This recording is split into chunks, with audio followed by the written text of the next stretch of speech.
평안하십니까? 오늘은 레위기 25장 안식년과 희년의 규례에 관해서 살펴보고자 합니다. 1절에서 7절입니다. 여호와께서 시내산에서 모세에게 안식년에 관해서 말씀하십니다. 하나님께서 주실 땅 가나안 땅에 들어간 후에 6년 동안은 그 밭에 파종하고 포도원을 가꾸지만 제7년째 되는 해에는 땅을 쉬게 해서 파종하거나 포도원을 아예 가꾸지 말라고 하십니다. 안식년의 소출은 먹을 수는 있습니다. 하지만 작정하고 추수하지 못하게 하셨습니다.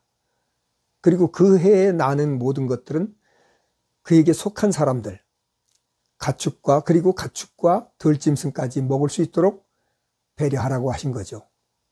8절에서 22절은 희년에 관한 말씀인데요. 안식년이 7번째인 49년째 되는 해 7월 10일 대속죄일에 50년째 되는 해를 구별해서 그 땅에 있는 모든 주민을 위해서 자유를 공포해서 종으로 팔려왔던 사람들을 모두 가족에게로 돌려보내라 하십니다.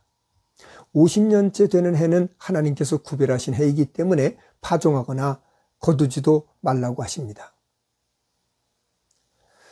만일 밭을 사고 팔 때는 희년을 기준으로 그 기한이 얼마 남았는지를 정해서 거래를 하고, 또한 밭의 소출의 정도에 따라서 값을 매기되 속이지 말고 하나님을 경외하고 정직하게 매매를 하라 하십니다.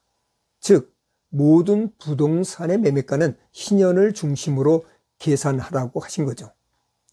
49년째가 안식년, 50년째는 희년이라 두 해를 농사 짓지 못해서 어떻게 하는가 걱정이 될 수 있지만, 하나님께서는 안식년 전해에 3년 먹고도 남도록 복을 줄 것이니 걱정하지 말라고 하십니다.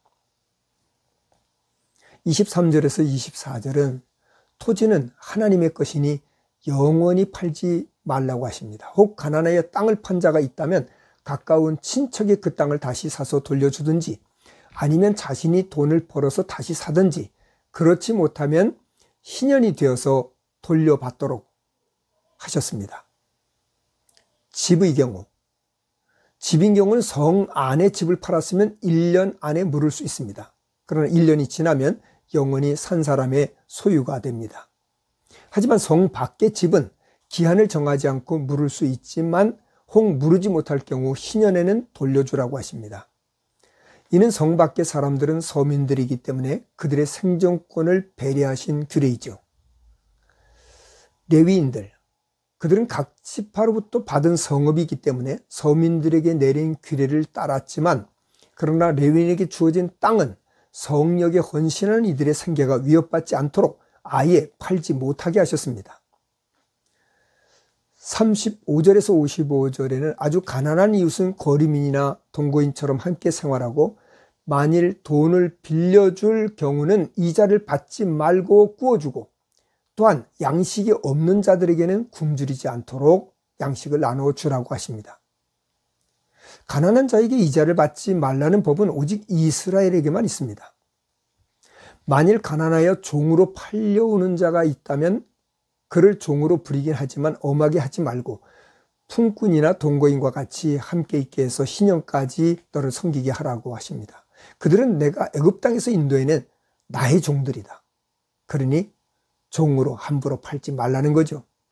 하지만 이방인은 영원히 종으로 삼을 수 있습니다. 만일 함께 거하는 이방인 가운데 부유하게 되어서 이스라엘 자손으로 종으로 산 경우, 이때는 친족 중에서 그를 다시 살 수 있고, 그렇지 않으면 희년까지 종으로 살아야만 합니다.